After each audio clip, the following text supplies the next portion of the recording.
Buenos días, seguimos sin redundar en presentaciones, así que pasamos directamente al tema que nos proponemos.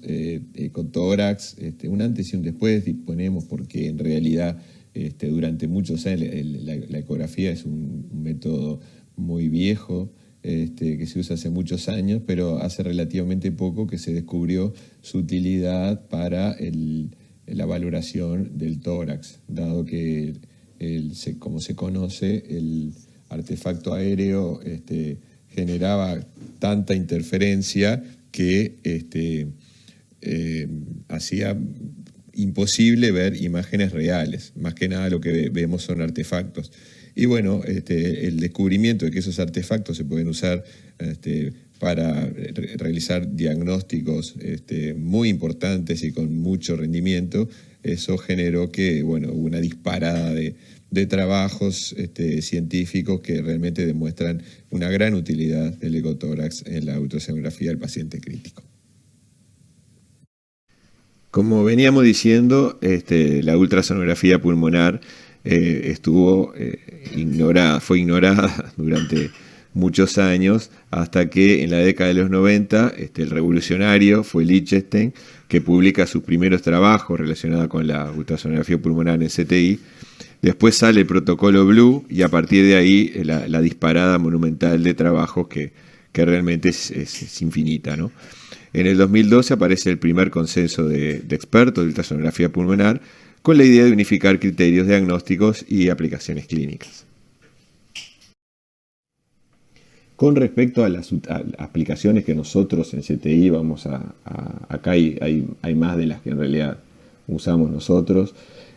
Nosotros fundamentalmente vamos a buscar elementos de aumento del agua extravascular pulmonar en forma de edema, ya sea intersticial o alveolar, que lo vamos a poder diagnosticar en forma bastante precisa y cuantificar. Hay scores para eso. Las consolidaciones, ya sea infección o contusiones pulmonares, derrames pleurales, para guiar el tratamiento invasivo de los derrames pleurales, para hacer toracocentesis, para obtener información de los cambios a nivel del pulmón generados por los aumentos de la PIP, que disminuyen la cantidad o aumentan el nivel de aireación del pulmón. Eso se puede medir también en forma bastante fácil. Y básicamente eso, bueno, obviamente el diagnóstico del neumotórax es realmente mucho más, tenemos una sensibilidad muchísimo más alta que la placa de tórax para ese diagnóstico. Y bueno, fundamentalmente esas serían las utilidades que más le vamos a dar. Después, para los que les guste más el tema y se entusiasmen un poco y quieran hacer alguna otra cosa, se puede también, que es fácil, medir el diafragma, el espesor del diafragma y en el área de aposición y el aumento del grosor del diafragma con los ciclos respiratorios, y con eso hacer predicciones de las posibilidades de éxito de la desvinculación de la ventilación mecánica con bastante precisión. Es una buena herramienta, o por lo menos para usarla en conjunto con otras cosas.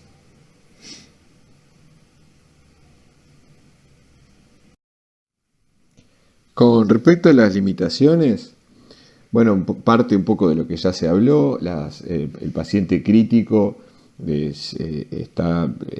está como nosotros muchas veces necesitaríamos, están muchas veces ventilados, eso aumenta la aireación de la cantidad de aire que hay en el parénquima pulmonar, aumenta la interferencia, el artefacto, la presencia de drenajes, el propio tubo endotraqueal, catéteres, etcétera, la imposibilidad de moverlo, el tejido adiposo.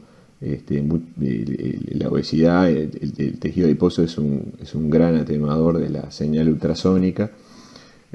Bueno, el efisema subcutáneo, nuevamente la presencia de aire, pero esta vez en el sector subcutáneo, impide realmente que se pueda obtener una imagen de lo que pasa abajo. Así que si hay presencia de enfisema subcutáneo, va a ser imposible explorar, por lo menos los sectores donde está su presencia. Y bueno, después lo que ya hablamos, las lesiones que están próximas al mediastino, el parénquima pulmonar, se dice que aproximadamente solo en un 70% va a poder ser explorado, porque las estructuras y las imágenes que son muy profundas no se pueden ver, y bueno, sobre todo las que están próximas al mediastino. Eso sería todo. Como ya lo estuvimos mencionando, las imágenes que obtenemos en su mayoría no son reales, son el resultado de la importante diferencia entre la impedancia acústica que hay entre los tejidos blandos que forman la caja torácica y el aire que hay adentro del parénquima pulmonar. Así que lo que determina la aparición de las cosas que vemos son artefactos que no son más que la reflexión de la pared torácica sobre la línea pleural. Por eso se dice también que la pleura es un espejo del pulmón. Es por ese fenómeno que nosotros mismos lo utilizamos a nuestro favor, ¿no? Los artefactos que aparecen cuando hacemos el examen son las líneas, son horizontales y verticales. Los horizontales son las líneas A, que son líneas hiperecoicas, en el sentido, bueno, como su nombre indica, horizontales, que se disponen a distancias equidistantes. Es como un reflejo repetido de la línea pleural, ¿no? Y se van atenuando hacia la profundidad. Eso es la pérdida de señal que se va generando por la propia difusión, la impedancia que genera el propio parénquima, ¿no? O sea que es el resultado de una nueva reflexión de la onda ultrasónica, que parte del transducer y se refleja en la pleura. Las sucesivas ondas que salen del transducer siguen formando imágenes sucesivas, pero como dijimos, se van atenuando. Después, las verticales, la que nos importa son las B, pero hay que saber que existen Z, E, W. Las líneas B, que son las más importantes y que realmente nos van a dar una mano muy grande con respecto a diagnósticos fisiopatológicos de los pacientes, son generadas también por la diferencia de impedancia que hay acústicas entre el objeto y el medio que lo rodea. Como los alvéolos tienen aire en su interior, se encuentran rodeados por los septos interlobulares, que están engrosados cuando empieza a aparecer líquido, y esto genera la aparición de las líneas B. Cuando se engruesan de alguna forma los septos, ya sea por líquidos o a veces son células inflamatorias, fibrina, etcétera, que engruesan los septos por enfermedades de fibrosis pulmonar, y eso también genera líneas B. Que obviamente las vamos a tener que diferenciar ayudándonos de otras cosas, de otros aspectos clínicos del paciente. Para que sean reales, tienen que originarse en la pleura visceral, ¿tá? Y eso va a tener una consecuencia de diagnóstica, ya lo decimos. Como se originan en la pleura visceral, cuando están presentes, descartamos neumotórax. O sea que tiene un valor predictivo negativo de 100% para neumotórax, ¿tá? Así que, nuevamente, se originan en la pleura visceral y transcurren hasta la base de la pantalla, de nuestra pantalla, en forma de cola de cometa. Entonces, es un haz hiperecoico en forma de cola de cometa, como un cono que parte de la pleura visceral, y llega hasta, que ahora después les vamos a ver un par de videos, llegan hasta, pero para que sean reales tienen que llegar hasta la base de la pantalla, lleva toda la imagen que estamos viendo. Son verticales, están bien definidas, obviamente se originan y se mueven con los movimientos de la pleura, con los ciclos respiratorios, se van moviendo con movimientos sincrónicos, ¿no? de la línea pleural. Las podemos encontrar normales Si por cada sector explorado, o sea, por cada región del tórax que estamos explorando, hay hasta 2. O sea, 3 o más ya sería patológica, o sea, estaríamos hablando de un aumento del intersticio. Eso más o menos con respecto a líneas B, que equivalen a lo que serían las líneas B de Kerley en la placa de tórax, ¿no?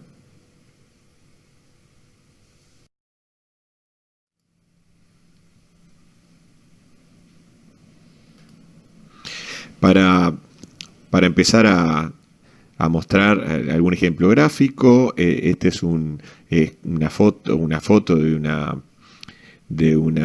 una imagen obtenida de un pulmón normal.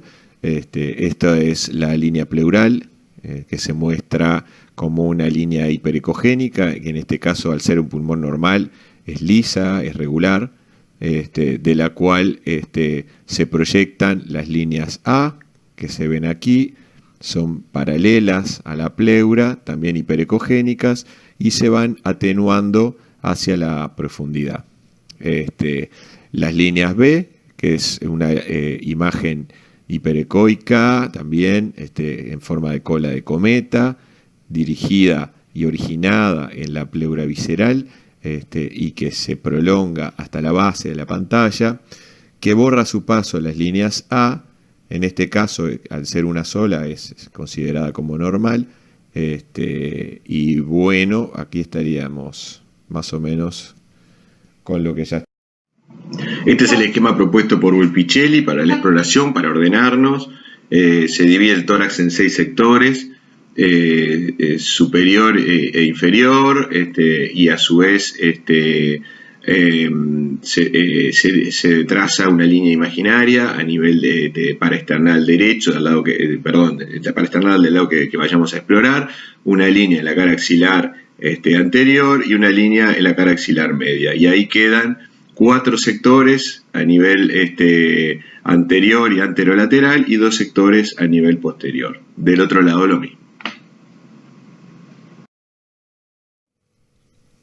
Bueno, esta es una sistemática de exploración del tórax. Empezamos, si se puede y si los tiempos dan, podemos empezar con el lineal para evaluar las partes más superficiales, la pleura en la cara anterior, que podemos ver todas sus características, y sobre todo para el diagnóstico de neumotórax. Después vamos a ver. Se posiciona entre las 2 costillas, y ahí aparece el signo del murciélago, que son las 2 costillas que vendrían a ser las alas del murciélago, y la pleura en el medio. Ahora vamos a ver un par de videos de eso. Y una vez que identificamos la pleura, rotamos el transducer. Ahí está la segunda foto, en sentido transversal, y ahí podemos ver sin la interferencia de las costillas la longitud, en mayor longitud, digamos, las características de la pleura y su deslizamiento, y bueno, si tiene irregularidades pleurales, consolidaciones subpleurales, etc. Y vamos desplazando el transducer hacia el dorso del paciente. La tercera foto es la misma exploración, pero hecha con un transducer convexo, que ya es para mirar sectores más profundos del pulmón.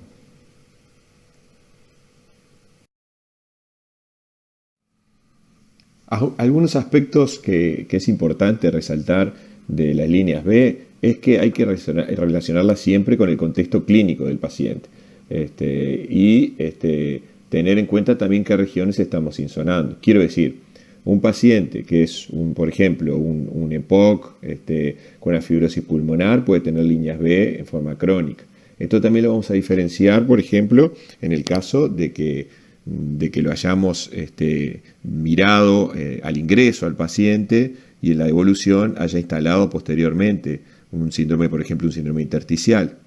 Por eso también es tan importante los exámenes repetidos para evaluar los cambios.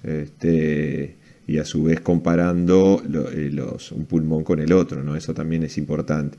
Y con respecto a las zonas, bueno, las zonas basales es más fácil encontrar o más común encontrar líneas B que en los sectores anteriores. O sea, el hallazgo de líneas B nuevas en los sectores anteriores ya sería a considerar como de mayor relevancia, ¿verdad? Tiene mucha sensibilidad y especificidad para determinar la disnea de origen cardiogénico. Acordarse que el edema pulmonar genera líneas B precozmente. En las primeras instancias, las primeras etapas, el edema pulmonar va a estar fundamentalmente en las zonas dependientes, posteriores, pero inferiores, pero después se va a instalar en los sectores anteriores y ahí nos va a ayudar mucho más con el diagnóstico. Y a su vez una especificidad y una sensibilidad del 94 y 92% respectivamente para el diagnóstico de la presencia de aumento del agua extravascular pulmonar. Esto también es importantísimo, no solo por el edema pulmonar, para el distrés, sino también para los pacientes que ya son, por ejemplo, críticos crónicos y están reanimados con fluidos, con balances positivos y que bueno, nosotros les tenemos que hacer balance negativo para poder desvincularlos. Y esto último es importantísimo también, la ausencia de líneas B aleja la presencia de PCP elevadas. De hecho, en el contexto de una falla cardíaca o supuesta o sospechada falla cardíaca, si nosotros no encontramos líneas B, probablemente nos tengamos que ir a apuntar hacia otro lado porque lo más probable es que esa disnea no sea por falla cardíaca, así que es muy muy importante esto. Síndrome intersticial. Bueno, acá se abre todo un capítulo muy interesante y realmente vamos a tratar de hacerlo bastante sencillo. Exploramos el tórax con la misma sistemática, arrancando de los sectores anteriores y dividiendo el tórax en regiones según Volpicelli, que propone 6 zonas para que ahora las vamos a mostrar, para dividir el pulmón en diferentes regiones y poder identificar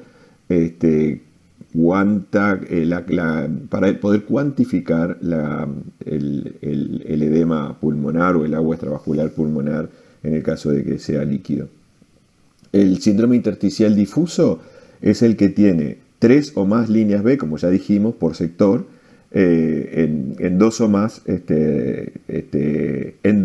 regiones de esas propuestas que ahora vamos a mostrar cuáles son. A su vez, dentro de lo que es el síndrome intersticial difuso, tenemos el que es inflamatorio, que es como el distrés, que es el patrón típico del edema del síndrome intersticial inflamatorio, es el distrés, y después el edema pulmonar cardiogénico, para el cual hay forma de diferenciarlo, además de la clínica, obviamente, ¿no? El distrés se caracteriza porque la distribución es parcheada, no es homogénea, entonces vamos a encontrar zonas con pulmón normal al lado de zonas que el pulmón es patológico. Hay irregularidades pleurales, la pleura muchas veces es indentada, pero es fundamentalmente irregular.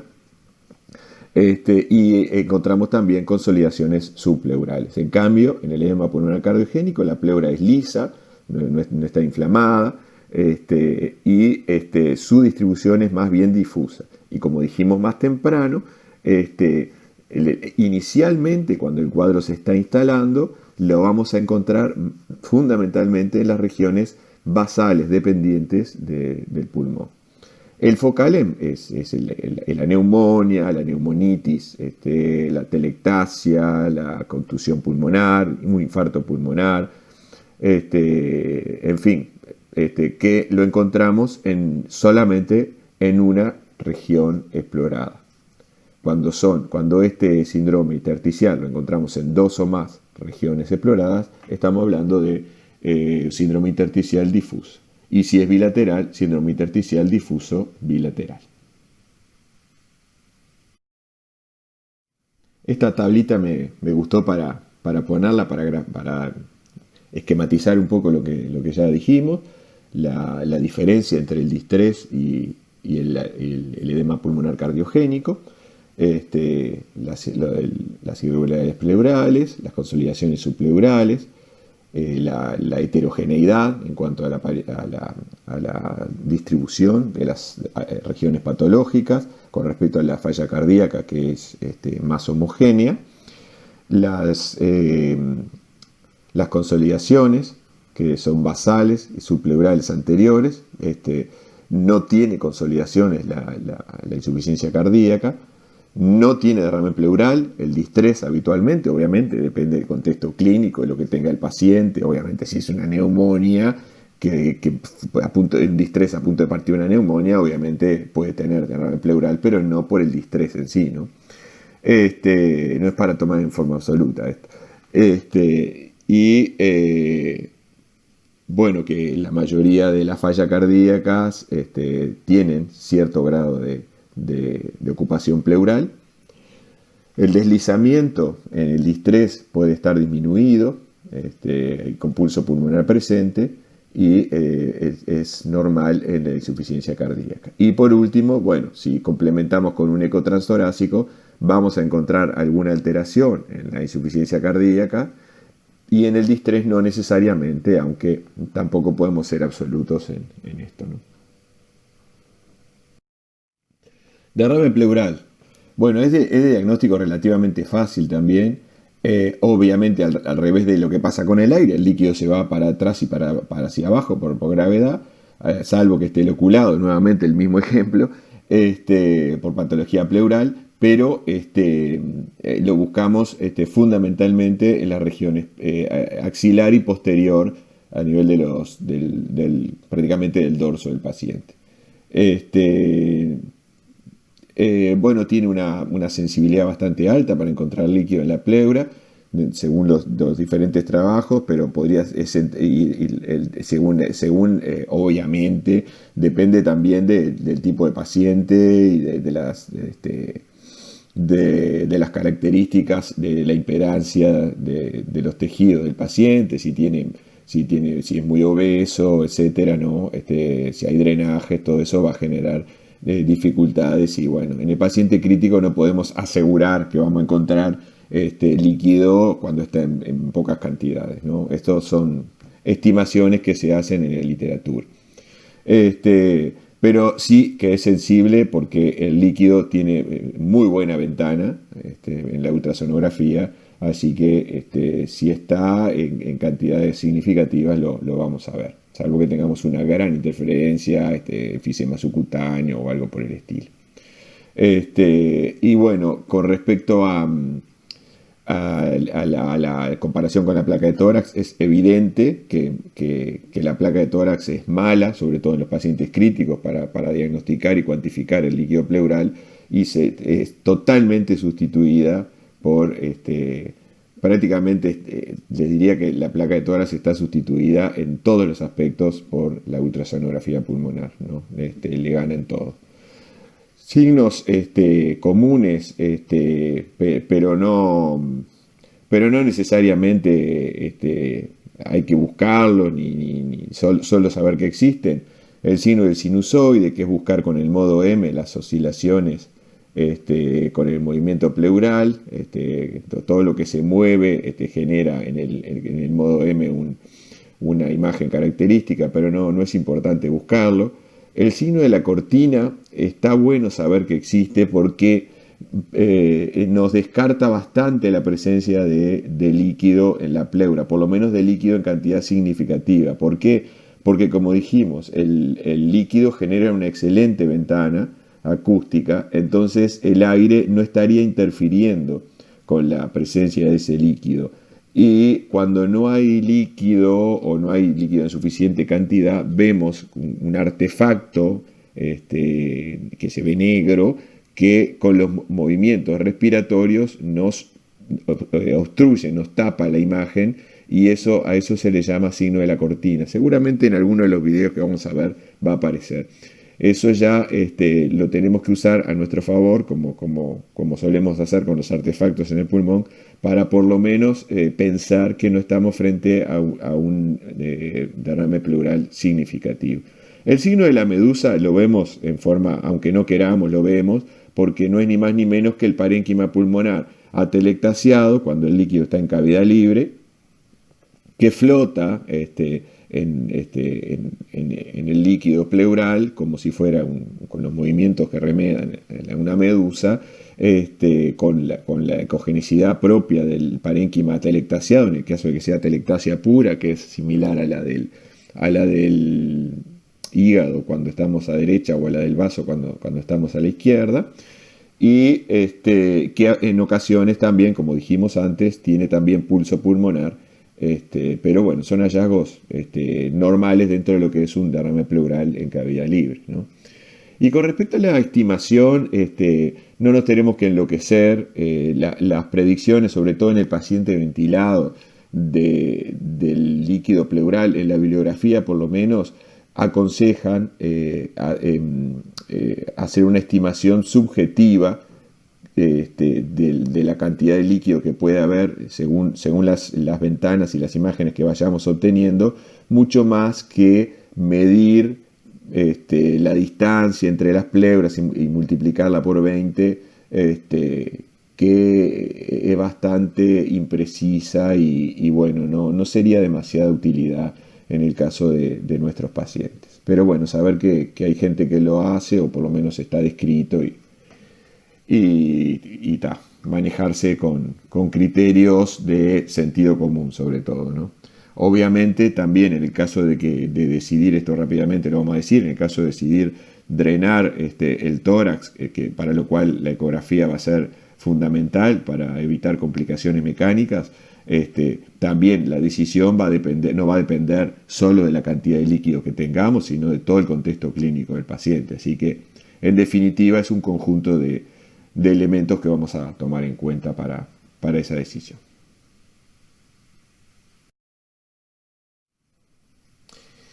Este es un esquema para un poco esquematizarse en la cabeza, no es para tomarlo en forma absoluta, pero sirve un poco para ver cómo serían las imágenes si fuese un edema pulmonar cardiogénico o edema pulmonar o síndrome intersticial de causa cardiogénica o síndrome intersticial difuso por distrés o inflamatorio, donde a la izquierda vemos el cardiogénico con la línea pleural bien lisa, las líneas B, que en este caso son coalescentes, o sea, B2, B1 están separadas por más de 7 milímetros. Se puede encontrar también derrame pleural. Cuando en el distrés no hay, si es un distrés puro, no suele haber, salvo que la enfermedad de base lo determine. La inhomogeneidad con respecto a la distribución, con lugares donde el parénquima pulmonar está menos afectado o directamente no está afectado, consolidaciones subpleurales, irregularidades pleurales, y bueno, este sería un esquemita que me pareció interesante, publicado en Anesthesiology por Buchemann.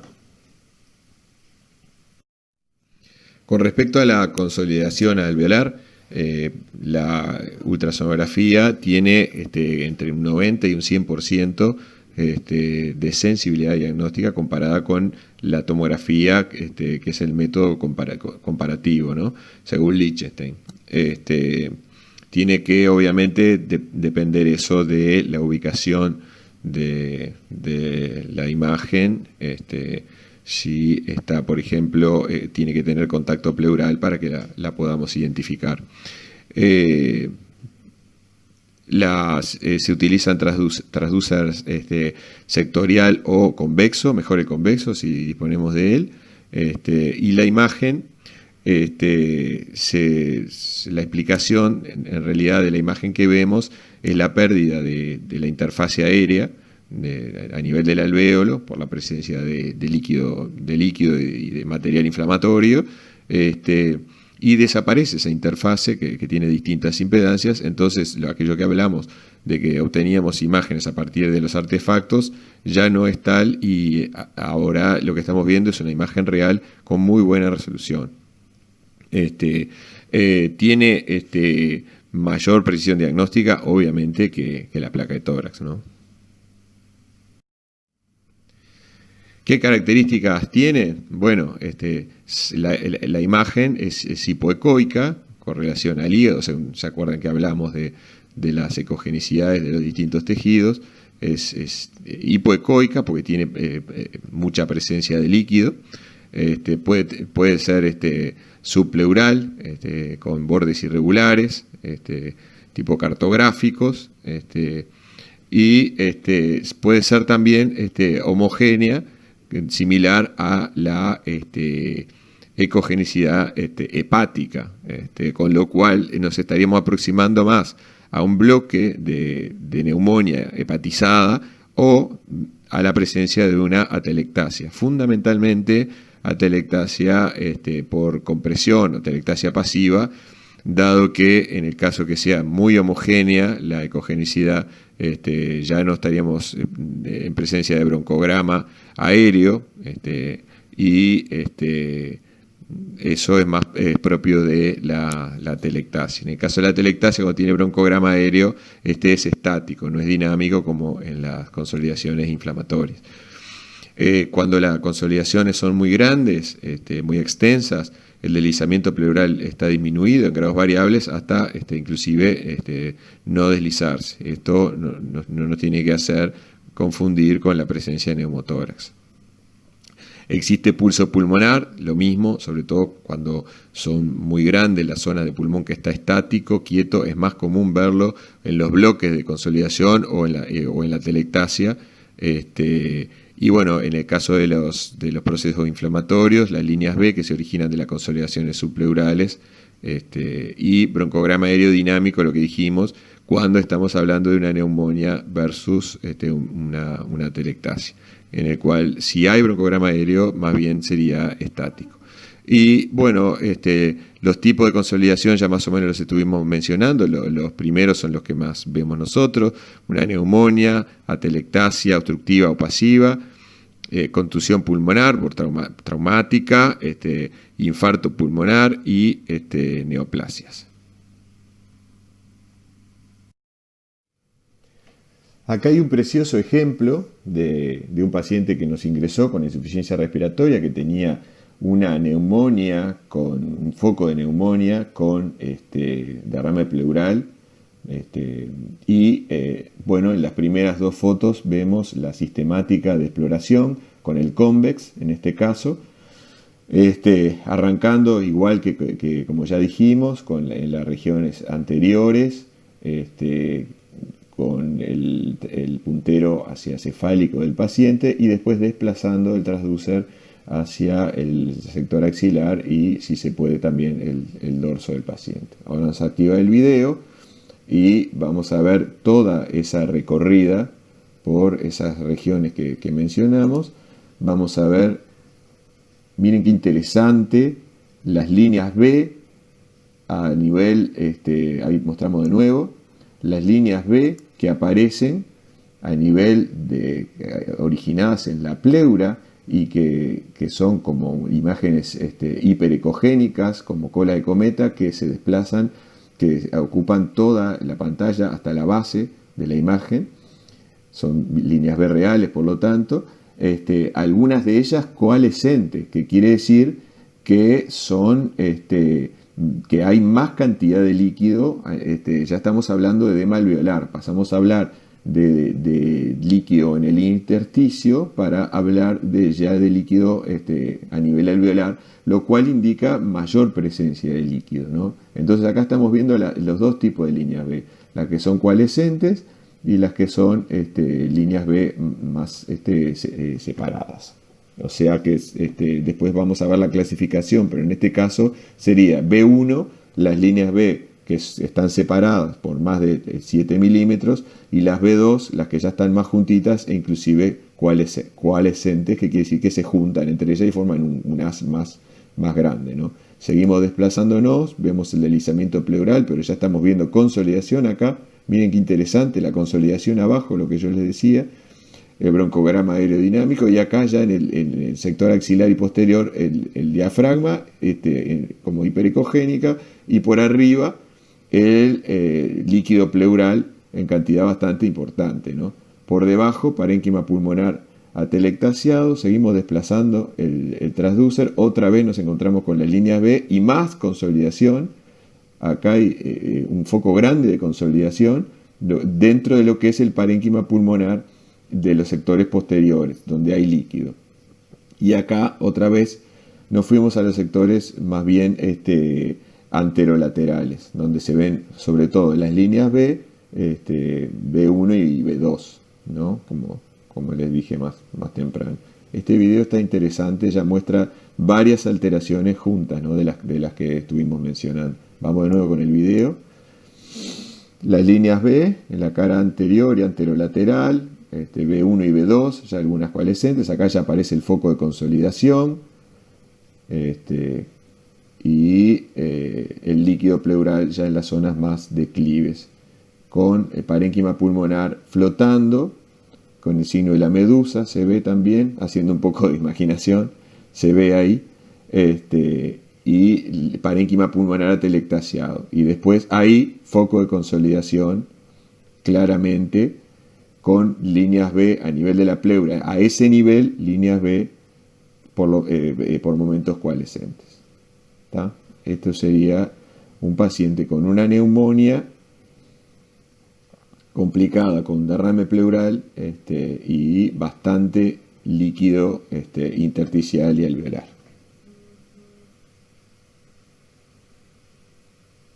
Ahí hay líneas B1, ¿no? Separaditas.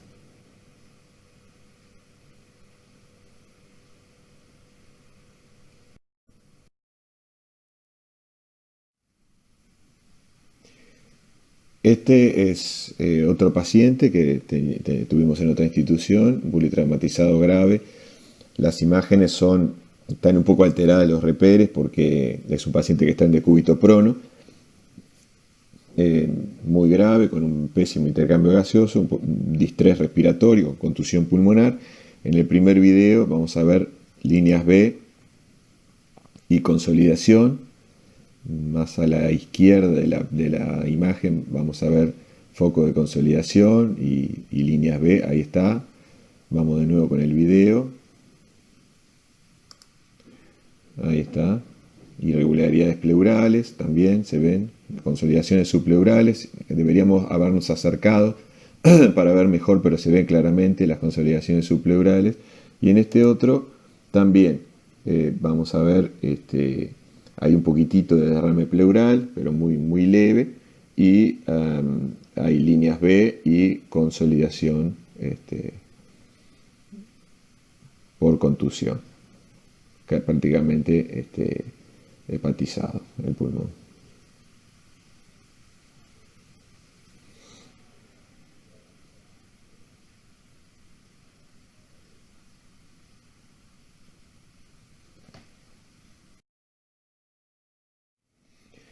Este esquema me pareció muy interesante, es en realidad el LUS score, que es el score de dirección pulmonar, que propone dividir el pulmón lo propuso Bugemad y colaboradores, divide la exploración, sistemática de exploración en 6 sectores por cada pulmón. Y lo clasifica cada uno de esos sectores en normal con 0 de puntaje, B1, que es lo que mencionamos, las líneas B que están separadas, y B2, que son las líneas B que están juntitas o más bien coalescentes, que se ven como mostramos anteriormente, como un sector hiperecogénico, también en colecometa, pero más grueso, y que en los movimientos como que tienden a separarse un poquito, y eso muestra que son varias líneas B que están todas juntas, que refleja una severa pérdida de aireación y ya prácticamente edema a nivel de los alvéolos, ¿no?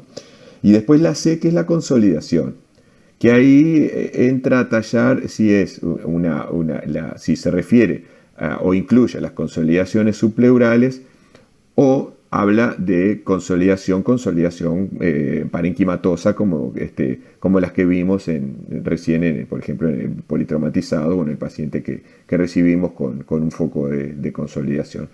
No está muy claro eso, hay dos bibliografías diferentes al respecto, pero parecería lógico incluir las consolidaciones subpleurales porque si no tenemos un punteo, digamos, con respecto a esa alteración. Las consolidaciones subpleurales no estarían punteando como tampoco puntea el derrame pleural, ¿no? Pero bueno, refiriéndonos al síndrome intersticial difuso, tenemos esa clasificación que va de 0 a 36. ¿Y para qué es útil? Bueno, fundamentalmente para evaluar la respuesta al tratamiento, por ejemplo, al tratamiento con antibióticos. Eso lo vamos a ver, o el tratamiento fisiopatológico con la optimización o titulación de la PIP. Así que más que el valor absoluto, que también es importante, obviamente cuanto más puntea más grave está, estaría tallando acá la evolución que, por ejemplo, en algunas instituciones ya se está haciendo, hacer una planilla con un protocolo para punteo según esa sistemática, que pueden ser esas regiones o pueden usarse 4 simplemente y no usar las posteriores para hacerlo más rápido, y hacer el score, el puntaje, y evaluar día a día cómo va siendo la evolución. Esto tiene mucha utilidad. Esto me pareció interesante para esquematiza la relación agua y aire, empezando con neumotoras, que es el nivel mínimo de agua que hay proporcionalmente, y siguiendo con un patrón normal y aumentando después con el síndrome intersticial, que ahí no están, pero en sus dos variedades, consolidación y después derrame pleural. Está lindamente esquematizado. Este es un precioso trabajo de Bujemat, también relacionado con la aireación y la pérdida de aireación, donde en la primera rama tenemos un patrón con pulmón normal, con líneas anormales, explorando 4 segmentos, o sea, segmentos anteriores, 2 en cada pulmón, y los cambios que se hacen en la PIP que no tienen efecto y por lo tanto con el consiguiente riesgo de sobredistensión alveolar. En la B tenemos ahí esquematizado en una foto los 4 sectores, pero con un patrón difuso de líneas B, intersticial, bilateral, y como precioso se muestra en la primera parte, en la foto de arriba, cómo los cambios en la PIP hacen pasar de un patrón de consolidación, perdón, un patrón de líneas B coalescentes a líneas B separadas, ya un poco separadas, después líneas B1 y después pulmón normal. En la parte de abajo se muestra cómo con titulación de niveles progresivamente mayores se logra con una PIP de 16, en este caso, generar que todos los sectores explorados, insonados, tengan un patrón normal de líneas A. Es muy lindo. Con igual criterio, en esta diapositiva mostramos la reaireación, con el score de reaireación propuesto, que en realidad utiliza un punto para cambios de un nivel, digamos, por ejemplo, de patrón B1 a normal, o de B2 a B1, o de consolidación a B2, etc. 3 puntos para cuando se saltea uno de los estadios, y 5 puntos para sensibilizar, ¿verdad? 1, 3 y 5, de cuando son 2 estadios que se digamos, mejoran. Abajo las fotografías con el esquema mejor, para mejor visual, mejor entendible. Y en el mismo sentido, el score de pérdida de aireación es igual, pero inverso, digamos, al revés, cuando se empeora o se deteriora de un patrón normal, por ejemplo, a un patrón de líneas B1, es un punto, y así sucesivamente, 3 puntos cuando son de normal a B2 o B1 a consolidación, y 5 puntos cuando la peoría es de patrón normal a consolidación. Eso es por cada sector, y bueno, la puntuación sensibiliza la valoración de la evolución, en este caso, del tratamiento, ¿no?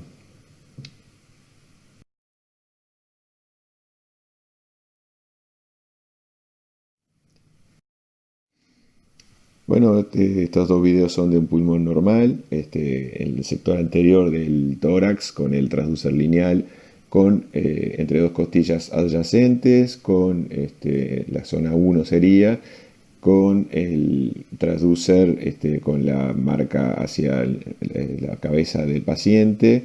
Esto sería el primer video donde vamos a ver el murciélago, el signo del murciélago, que son las dos costillas.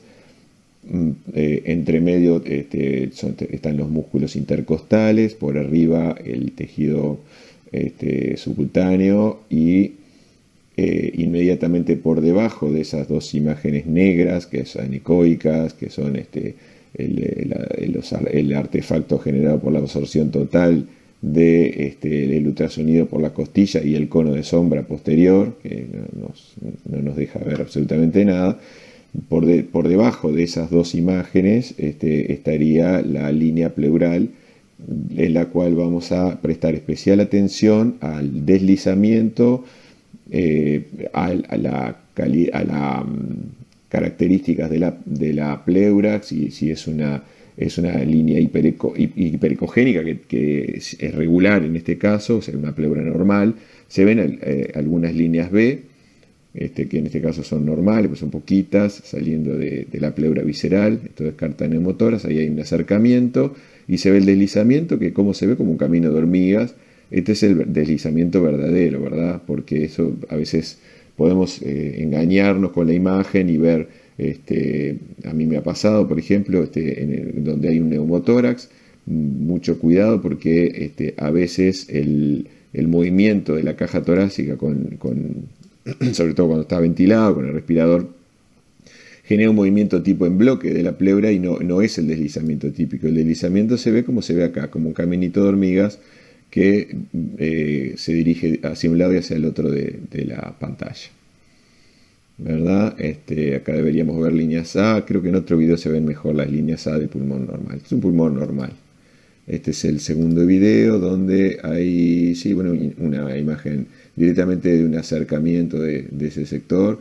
Pasamos el modo M entre las dos costillas, como debe ser, y vemos el clásico signo de la playa, que es un poco movido, pero después vamos a ver alguna otra donde se vea mejor. Otro ejemplo, creo que acá está mejor lograda la imagen. Se ve dónde se posiciona el transducer para iniciar la exploración, la sistemática de exploración del tórax, con el lineal en este caso, que es el transducer que nos permite ver más superficialmente, con mejor resolución, los tejidos. En este caso vamos a ver mejor la pleura, que es lo que nos interesa. Vemos las líneas A, vamos a activar el video. Vemos las líneas A, ahora sí se ven que son líneas paralelas a la pleura, que son resultado de los ecos repetidos sobre ese artefacto, y se van repitiendo en el parénquima pulmonar, atenuándose hacia el fondo, ¿no? Hacia lo profundo. Se ven, también van a ver que ven el pulso pulmonar. Eso es interesante también, porque eso también descarta neumotórax, como las líneas B lo descartan también. Y bueno, y ven el deslizamiento, que también descarta neumotórax. Creo que de no hay más nada para mostrar. Con respecto al neumotórax, es más sensible el transducer lineal, que, como ya dijimos y reiteramos infinidad de veces, tiene mejor precisión para visualizar a nivel de los planos superficiales, o sea, la pleura a nivel superficial, la presencia de la ausencia de deslizamiento y la presencia del código de barras. Ahora vamos a mostrar un par de ejemplos. De cualquier manera, se puede ver perfectamente con los otros dos transducers en el caso de que estemos haciendo un rápido examen de un paciente que esté muy grave y necesitemos estar evitando el cambio de transducer. Obviamente, siempre posicionarse, buscar los reperes. En este caso es otra vez buscar el signo del murciélago. La sistemática se inicia en las regiones anteriores. ¿Por qué? Porque obviamente, salvo que sea un paciente que tenga una pleurodesis y tenga previa y tenga un neumotórax parcial, loculado, lo más común es que el neumotórax, si es parcial, se vaya a las regiones anteriores del tórax con el paciente en decúbito dorsal. Y después, una vez que constatamos la presencia de neumotórax, ir siguiendo la sistemática con el transducer, como dijimos, en sentido longitudinal, con la marca hacia el cefálico del paciente y deslizándolo hacia el sector axilar y después posterior de la caja torácica. Los signos de alto valor predictivo negativo son presencia de deslizamiento, esta ya la descarta completamente, por lo menos en el sector donde estamos explorando. Las líneas B también, como dijimos, la línea B se origina en la pleura visceral y esto obviamente si hay un neumotórax no están presentes. Así que las descarta neumotórax 100%. La presencia de pulso pulmonar. El pulso pulmonar es la traducción del pulso, la presión del pulso hacia el parénquima pulmonar, lo cual se objetiva más fácilmente si el pulmón está quieto. Por ejemplo, en el caso de una telectasia, la parénquima pulmonar no se insufla, no se mueve, y eso favorece que disminuya el deslizamiento. Esto no debe confundirse con la presencia de neumotórax. En el caso de consolidaciones muy grandes, donde también el parénquima pulmonar está más quieto y favorece la transmisión del pulso pulmonar. Eso se va a ver en alguno de los videos que ponemos después. Pero bien, la presencia de pulso pulmonar descarta también neumotórax. Los signos de valor predictivos positivos son la aparición de punto pulmonar, que es el sector donde, en el caso del neumotórax parcial, la pleura tiene un deslizamiento al lado de otra zona que no tiene deslizamiento, y eso genera, en la visión directa, genera que nosotros veamos que la pleura tiene deslizamiento hasta un sector y alterna con sectores donde no tiene deslizamiento. Vamos a ver un ejemplo ahora. Y a su vez, aplicándole el modo M, se observa el clásico signo del código de barras, donde en lugar del signo de la playa se ve un signo de código de barras donde falta la arena, se ven todas líneas horizontales, que remeda a un código de barras. Hay un trabajo interesante que demuestra una alta sensibilidad y especificidad para cuantificar el neumotórax, sobre todo a los efectos terapéuticos, cuando el paciente no está ventilado, por supuesto, porque si está ventilado siempre hay que drenarlo, pero en el caso de los manejos conservadores hay una alta predictibilidad para cuando el punto pulmonar está entre la línea axilar media y la línea axilar posterior, que el neumotórax sea mayor del 15%. ¿Tá? Y bueno, eso sería todo con respecto a neumotórax.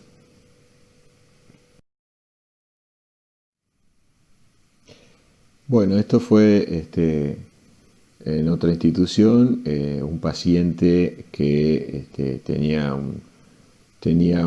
hizo un neumotórax diferido después de una vía parcial, y quedaban dudas en la placa si, como pasa muchas veces, si era una imagen, un artefacto o si era un neumotórax. Y acá se ve claramente, vamos a poner el láser, acá se ve claramente la imagen de código de barras, que era lo que yo les dije más temprano, ¿tá? Este es el modo M atravesando entre los espacios intercostales y agarrando ahí la pleura. Y bueno, no tenía deslizamiento a ese nivel, y encontramos acá el punto pulmonar. Como ven, es un área donde alterna código de barras con áreas de signo de la playa. Ahora lo vamos a ver en un video. Estos dos videos son parte de las imágenes que pudimos obtener de ese paciente, donde se ven en los dos videos se ven el punto pulmonar. En el primero estamos viendo ahí una zona de pulmón que desliza de la pleura, perdón, que desliza junto a otra que no desliza. Después se pierde la imagen y no se pudo lograr el modo M, que lo vamos a ver después. Pero ahí se ve nuevamente una zona que desliza de la pleura al lado de otra que no. Y en hacemos lo que hay que hacer siempre para explorar bien la pleura en mayor extensión, que es un enfoque oblicuo para lograr mejorar la imagen evitando la interposición de las costillas. Y ahí se ve esa zona que desliza junto a otra área que no desliza. Si nosotros pasamos un modo M a ese nivel, vamos a ver que con los movimientos respiratorios, en inspiración y expiración, el área que desliza se va a meter y a salir de la zona donde estamos pasando el haz del modo M, y de esa manera se va a lograr objetivar la alternancia de el código de barras con el signo de la playa, en esa zona donde entra y sale la pleura que desliza. Esto es cuando el neumotórax es parcial, ¿verdad? Si no, no vamos a encontrar el punto pulmonar. Este fue un paciente que vimos más recientemente. Me gustó también cómo encontramos el punto pulmonar, cómo se ve tan lindo en el video, con un enfoque oblicuo de la pleura.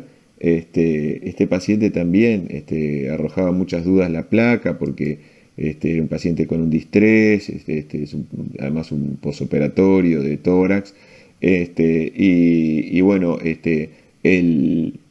realmente la placa tenía muchas superposiciones de imágenes, muchas imágenes nuevas, viejas, secuelares, etcétera, y tenía un drenaje de tórax además, y generaba muchísimas dudas en la placa. Sin embargo, con la ecografía se ve perfectamente el punto pulmonar ahí, ¿no?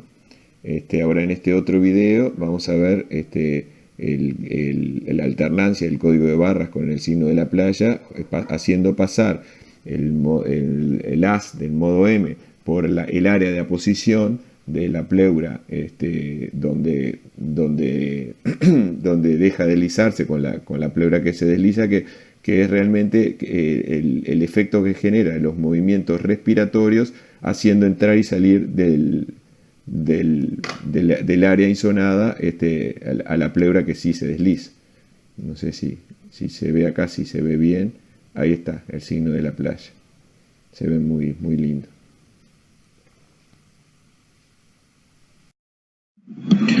Esta es otra imagen que obtuvimos con el transducer sectorial, como también se puede hacer con el transducer convexo. Es parte de la exploración. Tenemos un video donde se ve el diafragma. Vamos a activar el puntero láser. Se ve el diafragma como una imagen hiperecogénica. Se ve algunas líneas B saliendo de la pleura. Un foco de consolidación con broncograma aéreo. Se ve cómo varía el broncograma aéreo. Se ve también líquido pleural. Ahora lo vamos a ver mejor. Ahí está el líquido pleural. Y parénquima pulmonar atelectasiado, que se ve típicamente la imagen de una ecogenicidad similar a la del hígado. Acá se me fue un poco la imagen.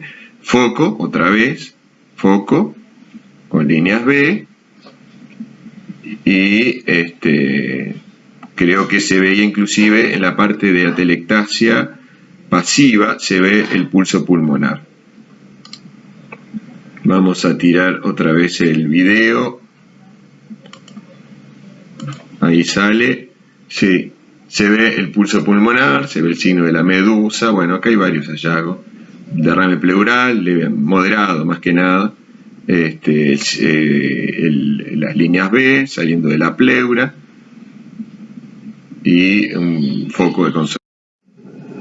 Bueno, esta también es muy interesante. Es una consolidación pulmonar importante, con acercamiento con zoom, donde se observa el broncograma aerodinámico, lo que hablamos, esas áreas hiperecogénicas, irregulares, que aparecen y desaparecen con los movimientos respiratorios. Y bueno, se ve mejor cuando le hacemos el acercamiento con zoom. Eso sería todo.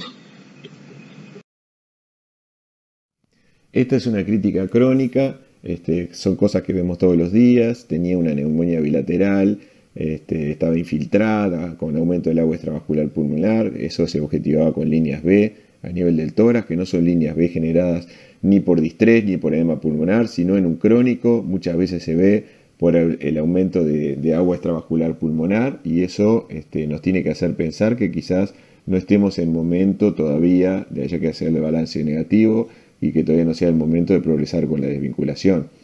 En este caso arrancamos con el emitoras izquierdo, perdón. Acá está, disculpen si cambio los ejes a veces, la cabeza del paciente está hacia la izquierda de la pantalla y los pies hacia la derecha. Acá vemos el vaso, el diafragma y líquido pleural por encima. Ahora lo vamos a ver mejor, ahí está.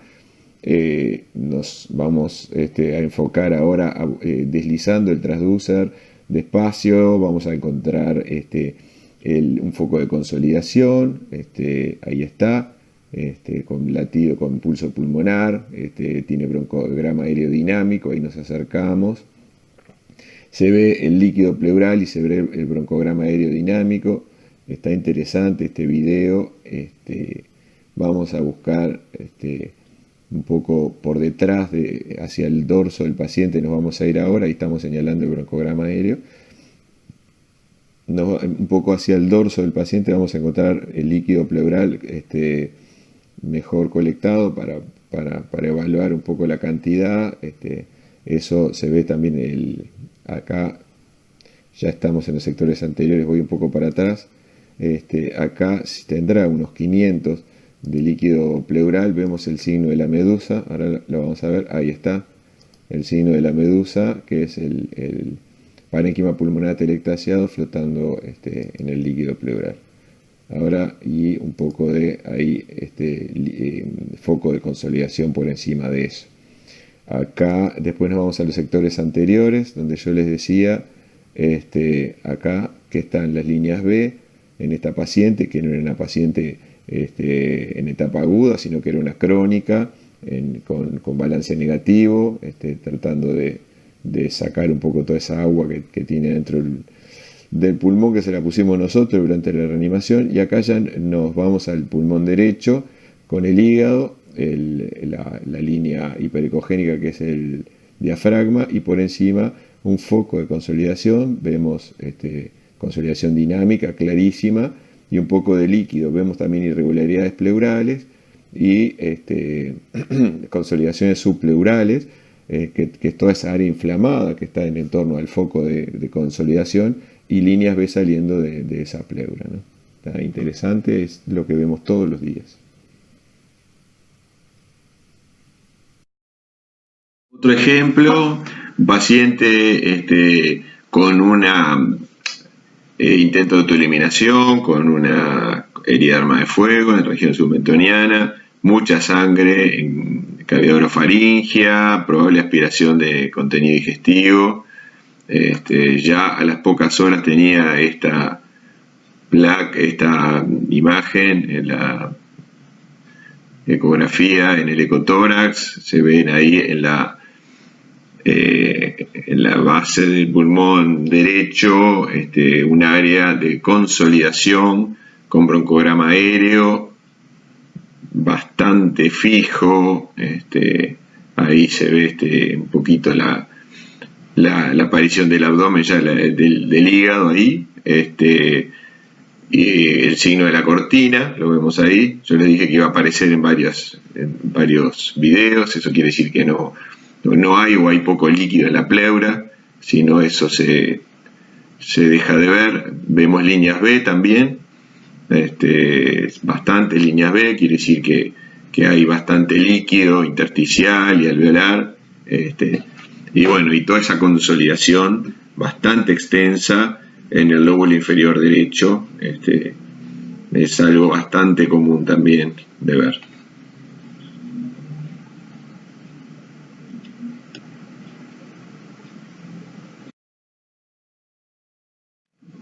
Este caso nos pareció interesante. Se trata de un paciente de 81 años, portador de una cardiopatía isquémico hipertensivo valvular, con una FEBI baja, en torno a 30%, con un marcapaso definitivo, con una sustitución valvular aórtica, mecánica, biológica, perdón, y una revascularización miocárdica en la misma cirugía, que viene por, a su vez estaba bajo tratamiento corticoideo por un síndrome mielodisplásico que todavía permanecía en estudio, y que viene con una neumonía severa, con insuficiencia respiratoria severa, que requiere asistencia respiratoria mecánica de entrada, y que en la placa de tórax, esta placa es del mismo día en que hicimos la ecografía, en la placa aparece una opacidad extensa, opacidad bastante homogénea en el lóbulo inferior derecho, que no parece borrar el fondo de saco, pero quedan dudas porque es muy homogénea, y además con el paciente acostado muchas veces no es tan absoluto los hallazgos radiológicos, y muchas veces se ven el fondo del saco relativamente libre, e igual tiene derrame pleural, y a izquierda no había demasiadas alteraciones radiológicas. Y bueno, en el ecotórax lo que vemos ahí es el hígado con el diafragma, como siempre se ha mostrado, y más hacia la izquierda de la pantalla va apareciendo una extensa consolidación ya prácticamente hepatizada con broncograma aéreo en la base.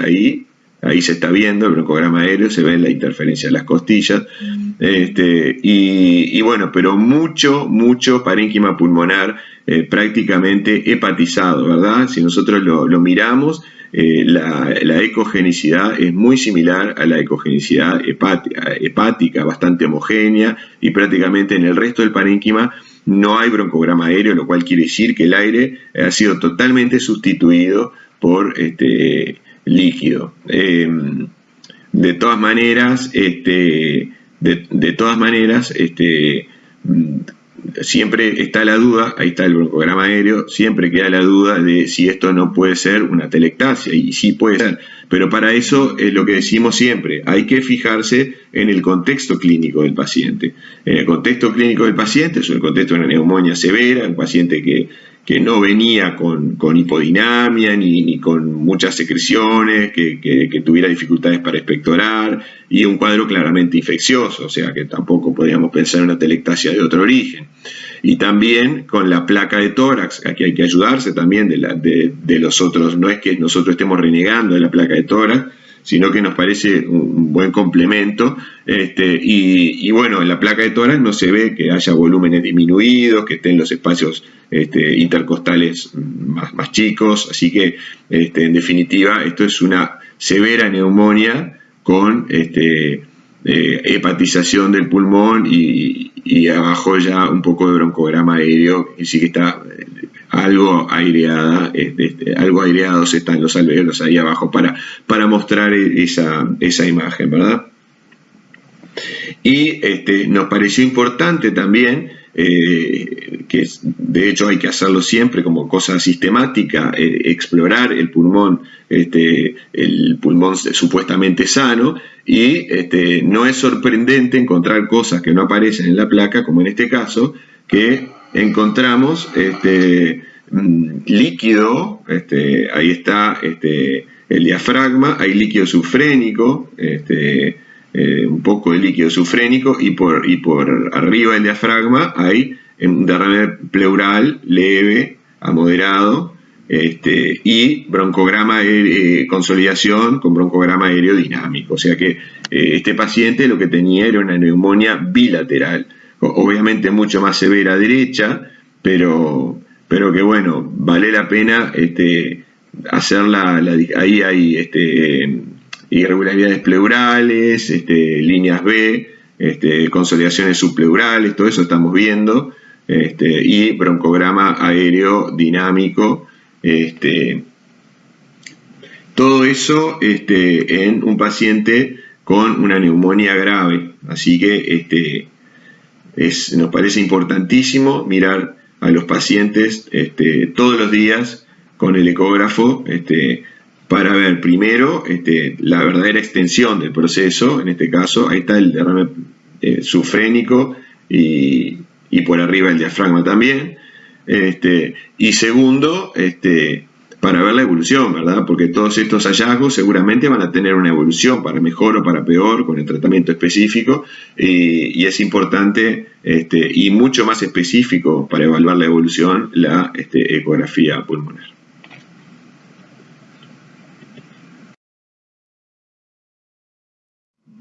Me pareció súper interesante mostrar lo que pasó con este paciente varios días después, bajo tratamiento con antibiótico, un paciente con una evolución muy tórpida, pero con una placa que más o menos era igual. Fíjense, a nivel basal derecho tiene una imagen bastante homogénea, realmente no se diferencia bien si es líquido o si es una consolidación por la placa. A izquierda no tiene absolutamente nada, y esta placa es del día que hicimos el video, y en el video aparece bueno, acá vemos el diafragma, vemos líquido por debajo de la consolidación. La consolidación sigue bastante cerrada, hepatizada, no hay broncograma aéreo, o sea, es más bien una hepatización, se absorbió todo lo que era aire de los alvéolos, y hay leve cantidad de líquido pleural. En alguna parte aparece un poquito de broncograma aéreo acá. A ver si nos ponemos derechos. Acá ahí está la sombra costal, pero detrás ahí aparece un poco de broncograma aéreo, pero básicamente la afectación del parénquima sigue siendo la misma, y aquí lo que agrega es líquido, que en la primera no tenía nada. Y fíjense, a ver, sí, esto es más o menos lo mismo. Y fíjense en la segunda cómo este es el pulmón izquierdo, como bueno, acá está el diafragma, acá está el vaso, y miren la cantidad de líquido que desarrolló en estos días. Aumentó el líquido que tenía previamente, sigue con un foco de condensación, de consolidación, perdón, con broncograma aéreo, aunque mayormente es parénquima pulmonar telectasiado por el líquido. Hay una sombra en la costilla que embroma ahí, pero fíjense la diferencia. La placa no refleja nada de lo que está pasando ahí, ¿no? Mucho más sensible y más útil, con mejor rendimiento, la ecografía en el ecotórax. A nivel